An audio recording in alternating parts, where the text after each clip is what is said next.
Hey guys, welcome to ISPCS diaries.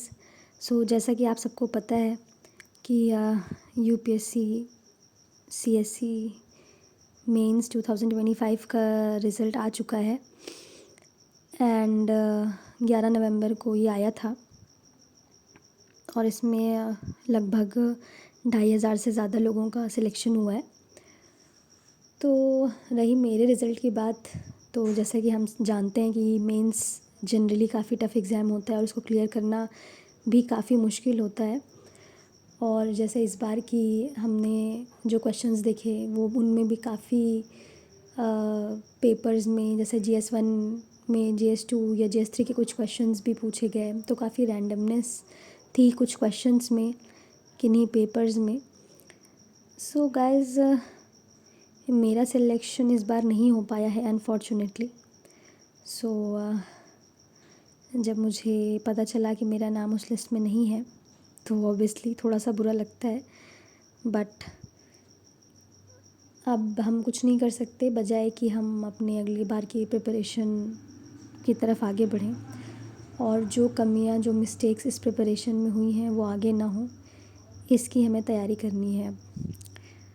तो जैसे ही मुझे पता चला कि मेरा नहीं हुआ है तो फिर मैंने उसी दिन बैठ के एनालिसिस करी कि कहाँ कहाँ मेरी गलतियाँ हुई हैं, किस किस पेपर में मेरी गलतियाँ हुई हैं, कहाँ रिवीजन की कमी थी, कहाँ कंटेंट की कमी थी, कहाँ मेरे आंसर्स में स्ट्रक्चर नहीं थे और कहाँ मैंने अप्रोप्रिएट एग्जांपल्स नहीं दिए, मैंने कौन से क्वेश्चंस को कैसे अटेम्प्ट किया, इन सब चीज़ों पे मैंने ध्यान दिया। और फिर कैसे इंटरलिंकेजेस इस बार काफ़ी देखी गई डिफरेंट पेपर्स के बीच में, मैंने इन चीज़ों को ध्यान दिया।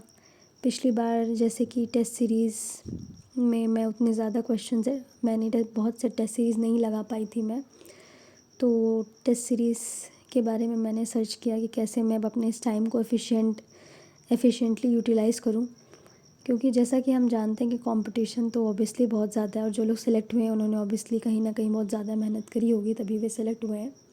बट अगली बार मेरा सिलेक्शन भी डेफिनेटली हो, इसलिए जो गलतियां हैं वो सुधारनी है और दोबारा ये गलतियां ना हो, इसकी पूरी तैयारी करनी है।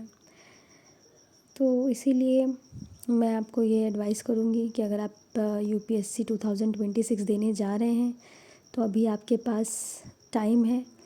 आप अगर पहली बार देने जा रहे हैं तो आप प्रीलिम्स स्टार्ट कर सकते हैं नवंबर से या दिसंबर से, जैसे आपको ठीक लगे।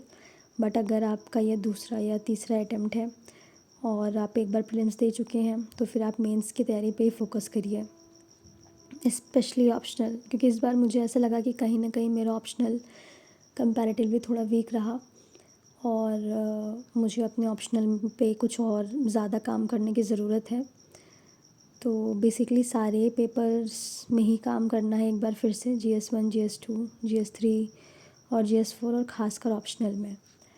तो इसीलिए बिना ज़्यादा निराश हुए मैंने अपने टाइम को फिर से एक बार यूटिलाइज़ करना स्टार्ट कर दिया है। मैंने फिर से टाइम टेबल अपना बना लिया है और इस बार मैं आपको ये अपडेट करती रहूँगी कि क्या मैं अपने टाइम टेबल को सही से फॉलो कर पा रही हूँ कि नहीं कर पा रही हूँ, क्योंकि हर बार ऐसा होता है कि हम टाइम टेबल बनाते हैं बट हम उसको कभी फॉलो नहीं कर पाते हैं, जिसकी वजह से क्या होता है कि हम जो टारगेट्स बनाते हैं वो टारगेट्स हमारे पूरे नहीं हो पाते। फिर एक बर्डन हो जाता है, बैकलॉग क्रिएट हो जाता है। तो ये सारी चीज़ें ना हो, इसीलिए एक टाइम टेबल होना बहुत ही ज़रूरी है। तो मैंने एक टाइम टेबल बना लिया है अपने लिए और उसी टाइम टेबल पे मैं फ़ोकस्ड रहूँगी और हर दिन 10 आवर कम से कम आपको पढ़ना ही पढ़ना है अगर आप UPSC क्लियर करना चाहते हैं। इससे कम में नहीं होने वाला है। तो इन सब चीज़ों का ध्यान रखते हुए मैंने अपने आगे की स्ट्रैटेजी प्लान कर ली है। जैसे जैसे मैं इस प्रिपरेशन में आगे बढ़ूँगी और जब मुझे टाइम मिलेगा तो मैं वीडियोस बना के आप लोग को अपडेट करती रहूँगी। And thank you so much, आप लोगों ने मेरी पिछली वीडियो पे काफ़ी अच्छे कमेंट्स किए, मुझसे काफ़ी सारे क्वेश्चंस भी पूछे हैं। और जैसे कि मैंने आपसे बोला था कि जब आपके कुछ नंबर ऑफ़ कमेंट्स हो जाएंगे तो मैं अपने CSAT के नोट्स भी शेयर करूँगी। तो अभी उतने कमेंट्स नहीं हुए हैं, आप प्लीज़ और कमेंट करिए तो फिर मैं अपने CSAT के नोट्स शेयर करूँगी, क्योंकि सबसे पहले तो हमें प्रीलिम्स निकालना है, उसके बाद ही हम मेंस के स्टेज तक पहुँच सकते हैं। लेकिन ध्यान रखिए अगर आपकी मेंस की तैयारी नहीं है पहले से तो फिर मेंस क्लियर करना थोड़ा मुश्किल हो जाता है, क्योंकि अब टाइम कम कर दिया गया है प्रीलिम्स और मेंस के बीच में। पहले जहाँ पे 120 डेज़ का कुछ टाइम मिलता था, अब सिर्फ 90 डेज़ का कर दिया गया है, इसलिए आपको पहले से ही तैयार होना पड़ेगा मेंस के लिए। तो बस मैं यही कहना चाहती हूँ गाइस कि इस बार मेरा नहीं हुआ बट अगली बार ज़रूर होगा, और ये मेरा आप सबसे प्रॉमिस है।